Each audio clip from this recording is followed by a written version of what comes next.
2 Samuel 3. The war between the house of Saul and the house of David lasted a long time. David grew stronger and stronger, while the house of Saul grew weaker and weaker. Sons were born to David in Hebron. His firstborn was Amnon, the son of Ahinoam of Jezreel. His second, Cheliab, the son of Abigail, the widow of Nabal of Carmel. The third, Absalom, the son of Maacah, daughter of Talmai, king of Geshur. The fourth, Adonijah, the son of Haggith. The fifth, Shephatiah, the son of Abital. And the sixth, Ithream, the son of David's wife, Eglah. These were born to David in Hebron. During the war between the house of Saul and the house of David, Abner had been strengthening his own position in the house of Saul. Now Saul had had a concubine named Rizpah, daughter of Aiah. And Ishbosheth said to Abner, "Why did you sleep with my father's concubine?" Abner was very angry because of what Ishbosheth said, so he answered, "Am I a dog's head on Judah's side? This very day I am loyal to the house of your father Saul, and to his family and friends. I haven't handed you over to David. Yet now you accuse me of an offense involving this woman.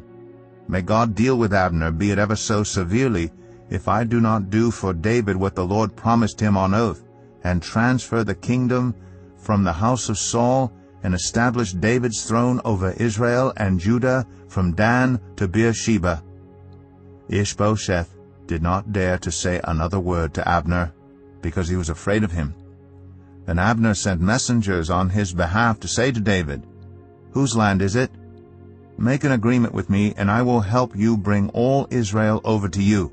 "Good," said David, "I will make an agreement with you. But I demand one thing of you. Do not come into my presence unless you bring Michal, daughter of Saul, when you come to see me." Then David sent messengers to Ishbosheth, son of Saul, demanding, "Give me my wife Michal, whom I betrothed to myself for the price of 100 Philistine foreskins." So Ishbosheth gave orders and had her taken away from her husband Paltiel, son of Laish. Her husband, however, went with her, weeping behind her all the way to Bahurim. Then Abner said to him, "Go back home." So he went back. Abner conferred with the elders of Israel and said, "For some time you have wanted to make David your king. Now do it. For the Lord promised David, 'By my servant David I will rescue my people Israel from the hand of the Philistines and from the hand of all their enemies.'" Abner also spoke to the Benjamites in person. Then he went to Hebron to tell David everything that Israel and the whole tribe of Benjamin wanted to do. When Abner, who had 20 men with him, came to David at Hebron, David prepared a feast for him and his men. Then Abner said to David, "Let me go at once and assemble all Israel for my lord the king, so that they may make a covenant with you, and that you may rule over all that your heart desires." So David sent Abner away, and he went in peace. Just then David's men and Joab returned from a raid and brought with him a great deal of plunder. But Abner was no longer with David in Hebron, because David had sent him away, and he had gone in peace. When Joab and all the soldiers with him arrived, he was told that Abner, son of Ner, had come to the king, and that the king had sent him away, and that he had gone in peace. So Joab went to the king and said, "What have you done? Look, Abner came to you. Why did you let him go? Now he is gone. You know Abner, son of Ner. He came to deceive you and observe your movements and find out everything you are doing." Joab then left David and sent messengers after Abner, and they brought him back from the cistern at Sirah. But David did not know it. Now when Abner returned to Hebron, Joab took him aside into an inner chamber as if to speak with him privately. And there, to avenge the blood of his brother Asahel, Joab stabbed him in the stomach, and he died. Later, when David heard about this, he said, "I and my kingdom are forever innocent before the Lord concerning the blood of Abner son of Ner. May his blood fall on the head of Joab and on his whole family. May Joab's family never be without someone who has a running sore or leprosy, or who leans on a crutch, or who falls by the sword, or who lacks food. Joab and his brother Abishai murdered Abner because he had killed their brother Asahel in the battle at Gibeon.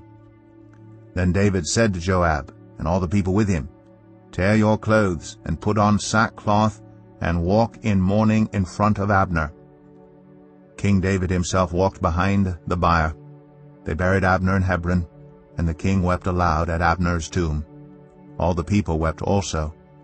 The king sang this lament for Abner: "Should Abner have died as the lawless die? Your hands were not bound, your feet were not fettered. You fell as one falls before the wicked." And all the people wept over him again. Then they all came and urged David to eat something while it was still day. But David took an oath, saying, "May God deal with me, be it ever so severely, if I taste bread or anything else before the sun sets." All the people took note and were pleased. Indeed, everything the king did pleased them.